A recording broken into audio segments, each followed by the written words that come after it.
WhiskyJason here, whiskey from the viewpoint of an American in Germany tasting rare and exotic whiskeys. And today I have something from Highland Park, a brand new release, the Cask Strength Batch 1. Yeah, robust and intense.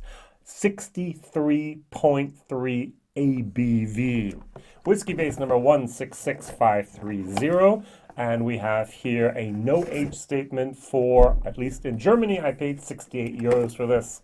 Now on the side of the box it says here release number 1 is matured predominantly in cherry seasoned American oak casks of different age, hand selected from Gordon Motion. Now if you go online, there is actually a Highland Park YouTube channel, and you can actually see 3 different videos of Gordon Motion. At the end of September, he actually released those videos, and he talked about what is cask strength. Cask strength in this case actually means straight from the barrel. So he mentioned that if you put water in whiskey, it actually gets cloudy. And in order to get rid of that cloudiness, you need to filter the whiskey. And if you filter the whiskey, you lose some of the flavor. He said it himself. Thank you very much, Gordon, for saying that.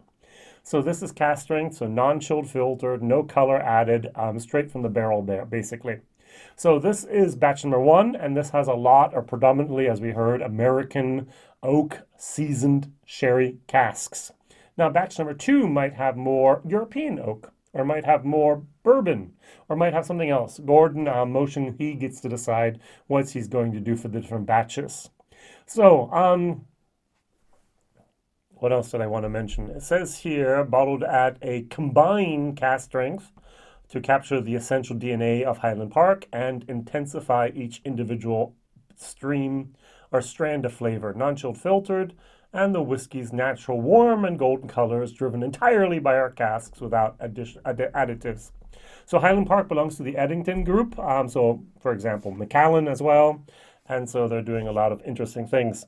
Now, one of the people wrote on one of the reviews I read, why didn't they play with the Vikings here? Come on, you had full volume, why not full power? You could have done so many different wonderful things with Vikings here with Highland Park cask strength, but they just had the normal bottle here, nothing special, no extra Vikings, just a normal thing. So I'm going to pull out the 12-year-old and compare it to that. Where's the 12-year-old? Here we go. Because I also have the 18-year-old here, which I compared it to in my German video. I really, really like the 18-year-old.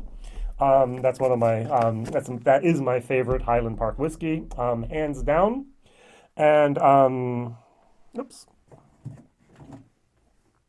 And so let's compare it to the 12, which I think is always a little disappointing. But if you think about it, over here in Germany at least, I can buy basically 3 bottles of this for 1 bottle of the 18. The 18 is basically 3 times the price of this. We're about 110 up to 120 euros is what you pay for the 18-year-old. And this you can get for about 30-some euros. So, oh, it's smokier. Interesting. Interesting. I'm not sure. There's a very, very light type of heather smoke here. It's not Lafroig, it's not Lagavulin, it's not Adbeg, it's not in your face. It's very, very faint, recognizable, discernible, and for some people even too much. But for me, Taliska and Highland Park are the 2 that I actually really like. Now, I'm not 100% sure here about the colors they chose. That little copper color, it's actually rust. What they did is they took the, they took the barrel ring and they photographed that, and that's the color they used here. You can actually see the rivets here on this little booklet it comes with. In that nice little booklet, there's a little chart here. There's like a little matrix. You can see unpeated is at the bottom. There is no Highland Park that's unpeated. And then you have peated up above, and then you have the American oak, and you have, which is this, and you have the European oak, which is more the 18-year-old. And so batch 1 will be moving around a little bit. So I'm not sure if that's really, really true here about cask strength. I should have said cask strength batch 1, because that's exactly what Gordon Motion mentioned. All right, 63.3% is something you need to get used to drinking. The very first sip I had of this in my German video, I felt like I burned my tongue. You know when you take coffee or tea and it's too hot and you... It felt like that for a moment. It just numbed my tongue. Now I've had this a few times and I get used to it. So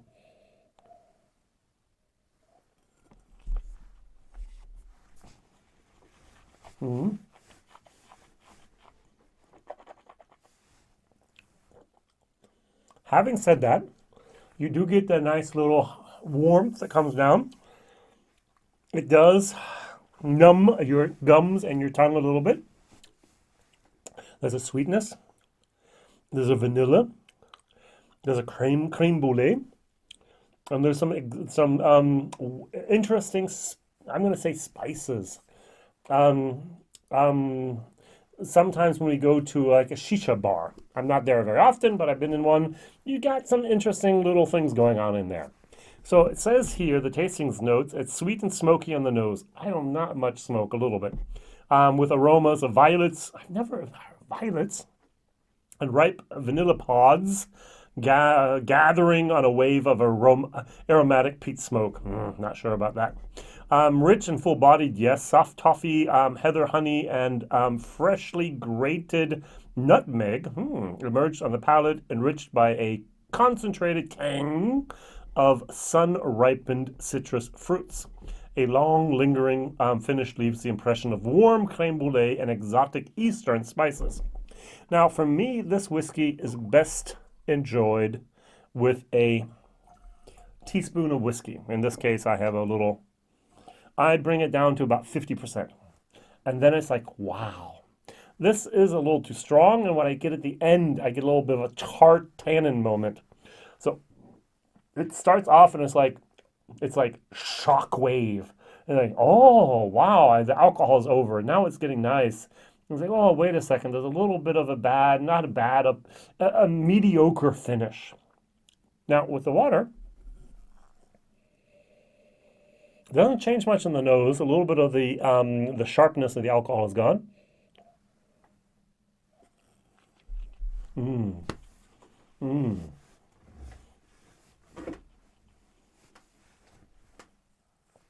get the typical sweetness and heather smokiness of Highland Park. Towards the end, it's still, yeah. You have a lot of vanilla in there from those American oak casks.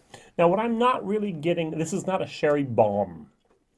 The sherry is not overwhelming. The sherry is very laid back. I would bet that there were hardly, if any, first filled sherry casks used, maybe 20%, who knows? But the rest of it would be second and third fill sherry casks, to be honest. Now, they do need to have a little bit something for the color, but that's all that there is. If you look at the two of these, the 12 is actually lighter than the cask strength, which makes sense because there's a lot more water in here. Let's compare it to the 12 real quick and give our final opinion. Wow, am I not a very good... That was not planned. 1 second, please. I just wanted to show you the front of the 12 and not the entire time the back of the 12. So sorry for that. All right, good. So we have here the cask strength, and here we have the 12.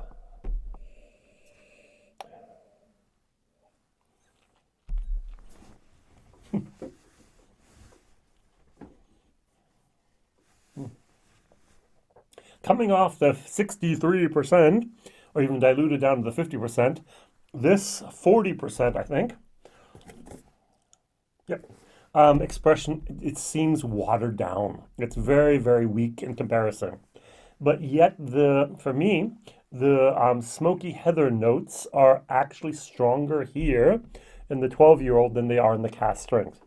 The cask strength is not dominated by any type of peat or smoke. It's dominated by the casks and a little bit by the sherry vanilla moments that are there.